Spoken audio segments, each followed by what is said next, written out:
Action Stories Part 4. The sea went calm. Loki clawed back out into deep water and lay still.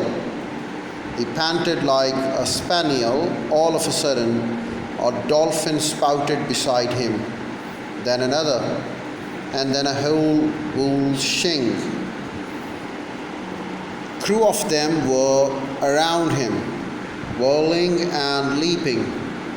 They surrounded him mischievously, teasing and skittering like a bunch of little brothers to lit up on red Smarties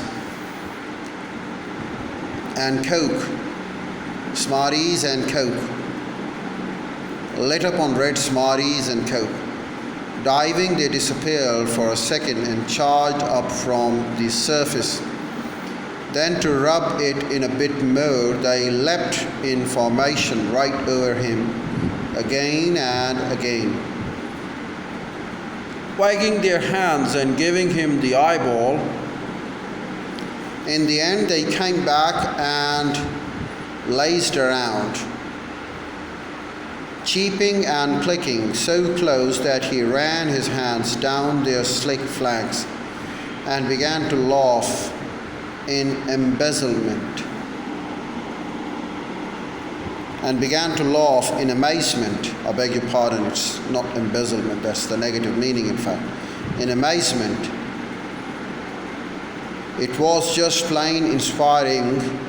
There was no other word he could think of to describe it. In a brilliant glassy swell, out on his own with a mob of mad dolphins, did it get any better than this?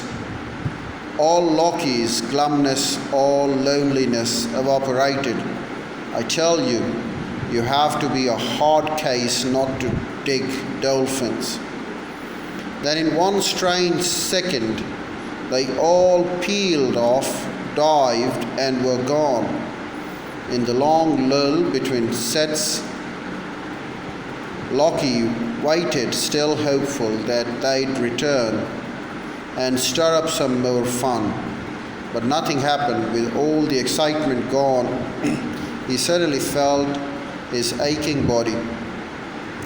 He'd been surfing for hours, and even his pains had pains. Even his pains had pains, and his rashes had rashes. He could feel the end of his nose shriveling under its coating zinc cream.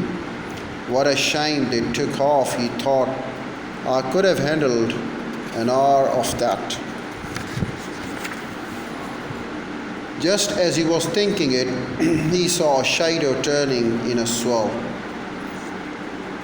Yes, and as a small seraph rose in distance, Loki saw a dolphin's fin pop from the crest of the first wave.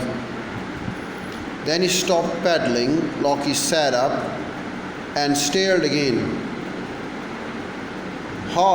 His heart went small and cold inside his rip-curled vest, because you see, any grommet knows there are fins. There it was again. Holy dooly, that was no dolphin. Loki Leonard was no brain surgeon, but he knew the difference between Flipper and Jaws 3. It was Noah's Ark, a man in the grey flannel suit, the fish with a tax collector's smile, a swimming lawyer, 5 rows of teeth with a tail, an appetite and seriously bad attitude. In short, it was a cartilaginous fish characterized by a pointed snout extending forward and over a crescentic mouth set with sharp triangular teeth, a creature quite necessary to fine balance of the marine environment, not but particularly welcome to having young persons floating on tiny pieces of fiberglass in the middle of the cold, lonely ocean. It was, in fact, a shock. It was, in fact, a shock.